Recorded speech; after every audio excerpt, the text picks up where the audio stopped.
오늘 알아볼 것은 빨간 레니게이드 역관광 사건입니다. 한문철TV 레전드 특 호들갑인 줄 알고 확인해보면 진짜 갱신했어. 진짜 한문철 변호사님 채널만 보면 차 끌고 다니기 참 무서운 세상이죠. 그만큼 도로 위에서는 별의 별 사건이 다 일어나는데 오늘 알아볼 사건도 시작은 도로 위에서 벌어졌습니다. 수 틀린다고 아이들 보는 앞에서 개쌍욕을 했다가 이후 열받은 네티즌들의 타깃이 되어 차가 이 지경이 되어버린 사건이죠. 자, 이 사건은 보배드림에 쓰여진 한 장문의 글로 처음 알려지게 되었습니다. 캠리 탄다고 와이프와 아이들이 개쌍욕을 처먹었네요. 오호, 글 제목부터 심상치가 않죠. 블랙박스 영상과 함께 쓰여진 해당 글의 내용을 요약해보자면 말이죠. 글쓴이의 아내분은 각각 4살, 6살의 어린 자녀들과 함께 일본 도요타사의 캠리 차량을 타고 운전 중이었다 합니다. 직진 신호를 받고 쭉 가는 중이었는데 지프사의 레니게이드 차량이 우회전하면서 끼어든 거야. 때문에 경고 차원에서 크락션을 가볍게 한번 울립니다. 공교롭게도 해당 차량과는 가는 길이 같았는데요. 이 아파트로 들어가려는데 아까 그 차가 입구 쪽에 정차를 해둔 겁니다. 아내분께서는 이제나 들어갈 거다 라는 의미로 크락션을 또 가볍게 울렸다고 하는데 해당 차량의 차주는 이게 기분이가 나빴는지 냅다 차에서 내려 아내분 차량 쪽으로 왔다고 하죠. 근데 사실 기분이가 나쁜 거 그럴 수 있죠. 운전 중에 내 뒤에서 들리는 크락션 소리는 그렇게 유쾌하지만은 않거든. 근데 말이죠, 이 양반이 와서 어떻게 말을 했냐면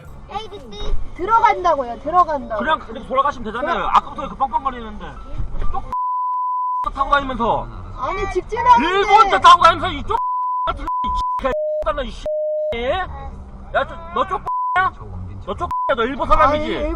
아니 세상에, 아무리 기분이 나빠도 그렇지 이렇게 개쌍욕을 한다고? 뒤에 어린 애기들까지 있는데? 오호, 이건 진짜 어른스럽지 못한 행동이죠. 또 요걸 떠나서 일본 차인 캠리를 타? 너 쪽 라는 논리도 너무 얼탱이가 없잖아. 막말로 지도 국산차 타는 거 아니면서 말이죠. 이 일을 뒤늦게 전해들은 글쓴이는 불박 영상을 본 뒤 극대노를 했고 이를 법적으로 처리하기 위해 연차까지 내고 경찰서로 향했다고 합니다. 근데 원래 고소에 들어가기 전에 형사 조정이라고 해서 조정관의 참여하에 피해자와 가해자 간의 합의를 보는 그런 제도가 있거든요. 그잖아. 사실 유도리 없이 법정 다툼만 하면 서로 피곤하거든. 글쓴이도 사과를 받으면 어느 정도 참작해줄 여지가 있었고요. 근데 그 개쌍욕을 박은 양반은 난 회사 못 빠지는데 그냥 전화로 하시죠, 이렇게 나온 겁니다. 조정관도 개당황해서 아니 이 사람도 연차 내고 왔다, 그리고 직접 만나서 진행해야지 전화로 진행하자는 게 말이 되냐 라고 반문했는데 그런 건 난 모르겠고 그 당사자가 와야지 왜 남편이 와, 그럴 거면 나도 와이프 보냈지, 이럴 거면 조정 안 해, 이래버린 거야. 이게 조정관도 엄청 당황하면서 아, 이 사람 나쁜 사람이네, 이거 민사까지 꼭 넣으세요 라고 할 정도였다는데 이걸 직접 들은 글쓴이는 어땠겠어요. 완전 눈깔 뒤집어지는 거야. 안 그래도 이 사건의 후유증으로 아내분은 아는 정신과 전문의에게 상담 및 치료를 받게 되었고 항상 차에서 신나게 놀던 애기들은 차에만 타면 잔뜩 풀 죽은 상태가 됐으며 심지어는 캠리 차량에 절대 안 타려고 한다는데 근데 사과도 안 하시겠다. 야, 나 같아도 눈깔 뒤집지. 때문에 이 사건을 가벼이는 못 넘기겠다, 인생은 실전이란 걸 확실하게 보여주고 싶다, 어떻게 해야 하냐며 보배드림에 글을 올렸던 거죠. 제가 지난 영상들에서 보배드림에서 벌어진 사건들을 여러 번 다뤘었는데 이분들이 연령대가 높아서 행동력 강한 유저들이 포진되어 있다고 했죠. 때문에 말뿐이 아니라 정말 행동하고 실천하여 소위 말하는 인실조시 자주 일어나는 곳입니다. 또 연령대가 높으니 대부분 자식과 배우자가 있기에 해당 글로 인해 보배드림 사이트 전역이 분노에 휩싸이게 됩니다. 가해차주의 차량이 국내에서 찾아보기 힘든 지프사의 빨간색 레니게이드였고 사건은 충북 진천군의 충북 혁신도시에서 벌어졌기에 해당 사건은 일명 진천 빨레니 사건으로 명명되어 많은 이들이 의기투합을 하게 되었죠. 일각에서는 이 사건의 가해자가 비교적 쉽게 특정될 거라 예측했는데 그 이유는 말했다시피 빨간색 레니게이드가 흔치 않은 차량이기 때문입니다. 예전 네티즌 수사대 편에서 소개해드린 사례인데 뺑소니 사건의 범행 차량이 흔치 않은 차량이었기에 용의선상이 좁혀졌고 단번에 사건까지 해결했던 적이 있었거든요. 근데 면적이 7제곱킬로미터도 안 되는 좁은 지역의 빨간색 레니게이드? 그냥 발견만 되면 금마가 가해자라고 봐도 무방하다 이거지. 해에서 사람들은 투트랙으로 쪼개져서 가해자를 찾기 시작했습니다. 직접 현장으로 나가 차량을 찾아내려는 쪽과 인터넷을 통해 차주의 신상을 캐내려는 쪽이 있었죠. 먼저 인터넷 쪽은 어떤 방식을 택했냐? 안 그래도 흔치 않은 지프 레니게이드에 빨간 색상까지 고를 사람이면 동호회 카페까지 가입했을 거 아니야. 해당 카페에서 혁신도시, 진천 등을 키워드 삼아 글을 샅샅이 뒤져본 뒤 진천에서 빨간색 레니게이드를 모는 사람을 특정해 보았는데 올커니 씨발 진짜 딱 한 사람 나온 겁니다. 신이 난 사람들은 그 사람이 글 목록까지 뒤져 전화번호를 알아내고야 말았고 냅다 카톡을 날리며 체크메이트를 선언하죠. 야, 빨래니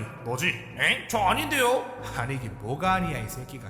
아니 뭔 소리예요, 저 아니에요. 아니 저 가게는 너 임마 민증 까봐. 응? 아니네? 네, 어째 슬슬 풀린다 했죠? 네, 아니었습니다. 하필이면 그 희귀한 빨간색 레니게이드가 하필이면 그 7제곱킬로미터도 안 되는 좁은 곳에 하필이면 2대가 존재했던 거죠. 제가 네티즌 수사리 편마다 언급하는 뚜렷한 역기능 기억하시나요? 무고한 사람의 신상이 인터넷으로 퍼지는 등의 마녀 사냥이 일어난다. 이때가 새벽 1시였거든요. 이 사람은 지역과 차량과 색상이 겹친다는 이유로 새벽 1시에 갑자기 전화, 문자 테러를 받게 된 거야. 그분이 직접 보배드림에 글까지 남기셨던데, 밤에 전화 좀 작작하세요. 그거 저 아닙니다.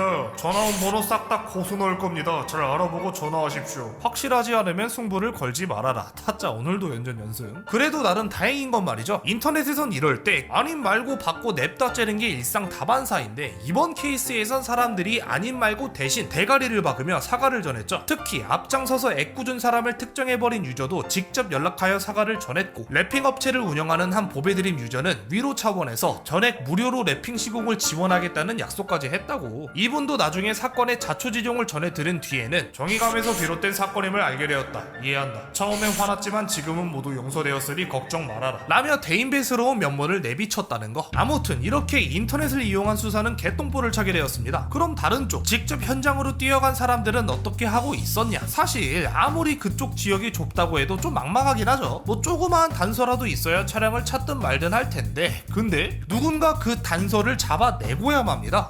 찾았다! 어디? 거점 소독소 옆에 주차되어 있네요. 진짜인 것 같은데? 어떻게 찾으셨어? 로드뷰로 찾았어요. 응?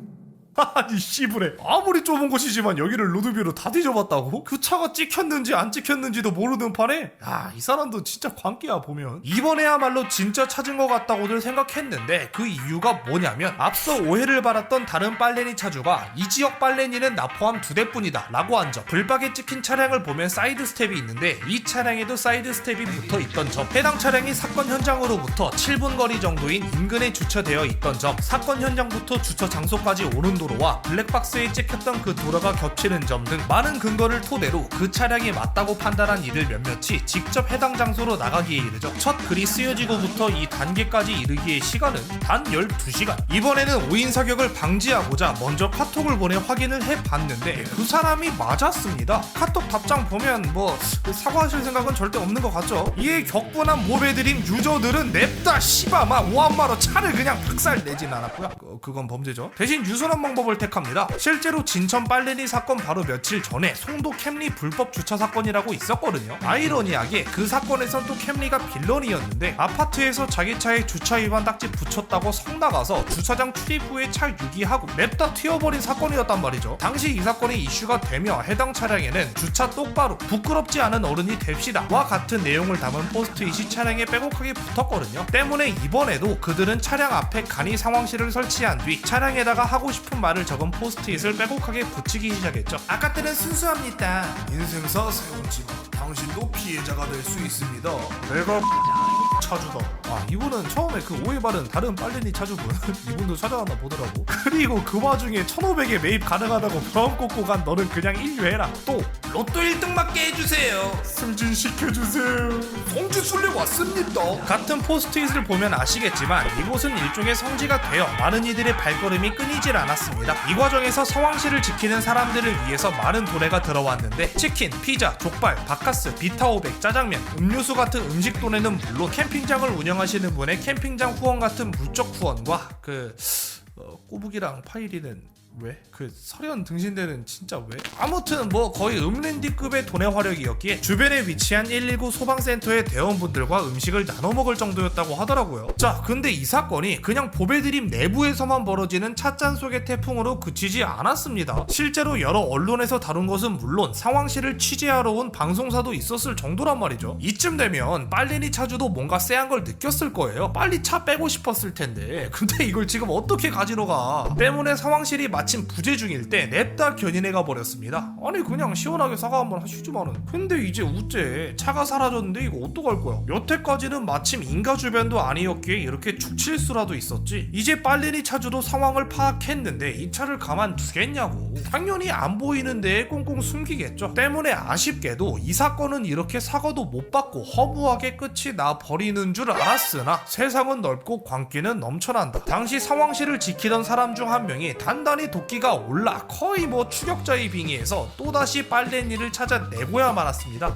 이 양반 안 들키려고 바디 커버까지 덮어놨는데 이걸 아니 이거 어떻게 찾았대? 빨래니 차주는 이리저리 차량을 옮겨 다녔지만 얼마 못 가 계속해서 추격자에게 검거당했고 추격자는 이런 메시지를 남겨두었죠. 피해자분들에게 사과 안 합니까? 사과하세요! 그리고 몇 시간 뒤 다시 현장을 찾아가본 추격자는 찢어 발겨진 자신의 메시지를 발견합니다. 그리고 이게 빨래니 차주의 가장 크나큰 실책이었죠. 추격자가 한을 품어버리게 됐거든. 그는 진천에 거주하는 모든 회원에게 빨래니 차량이 조금이라도 교통법규를 위반한다면 자신에게 제보해달라는 부탁을 했고 제보를 받으면 자신이 직접 현장에 나가 사진을 촬영하여 족족 신고를 때려버립니다. 약 반년에 걸쳐 중앙선 침범, 불법 주정차, 인도 주차, 인도 주행, 방향 지시 등 미점 등 조금만 엇나가도 싹 다 신고를 때리며 범칙금을 다발로 매겨줬죠. 야 이거 하나하나 신고한 사람도 대단하지만 이렇게 밥 먹듯이 법규 다 어기는 이 양반도 참. 그리고 추격자는 다시 한번 진심을 담은 메시지를 전달합니다. 어떤 메시지였냐? 그때 찢어진 그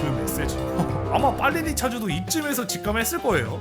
이거 사과 안 하면 진짜 좋겠네. 진짜 그 때문이었을까? 첫 글이 쓰여진 후 약 8개월 만에 마침내 빨래니 차주의 사과글이 올라오게 됩니다. 진천 레니게이드 사건 가해자입니다. 우리를 일으켜 죄송합니다. 이후 첫 글을 썼던 글쓴이로부터 전해진 소식에 따르면 벌금으로는 100만 원이 부과되었고 민사는 개인 사정으로 포기하게 되었다고 하더라고요. 죄질에 비해 너무 가벼운 처벌 아니냐 같은 의견도 있었지만 어쨌든 사람들이 가장 원했던 건 차주의 사과였기 때문에 이렇게 진천 빨래니 사건은 약 8개월의 기간 끝에 결국 옳게 된 엔딩을 맞이하게 된 거죠. 참 이래서 세상 착하게 살아야 해, 그지? 한 가족을 위해 수많은 이들이 합심하여 단기간에 차량을 찾아내고 그리고 그 차량이 있는 곳이 일종의 정보 장소가 되어 버리고 이어 몇 개월간 그를 피말리게 했던 추격자의 집념까지 모든 것이 어우러져 엄청난 스케일로 뻗어나간 이 진천 빨래니 사건은 언론에서도 이 사건을 주기적으로 중계하는 등 당시에도 큰 관심을 받았고 현재까지도 레전드로 꼽히는 사건 중 하나입니다. 근데 그와 별개로 네티즌 수사의 사건은 항상 뭐랄까 그 과정이 매끄럽지만은 않죠. 이번에도 오인 사격이 있기도 했고 이 명과 암에 대해서는 언젠가 영상으로 좀 더 심층적으로 다뤄보도록 할게요. 또 보죠.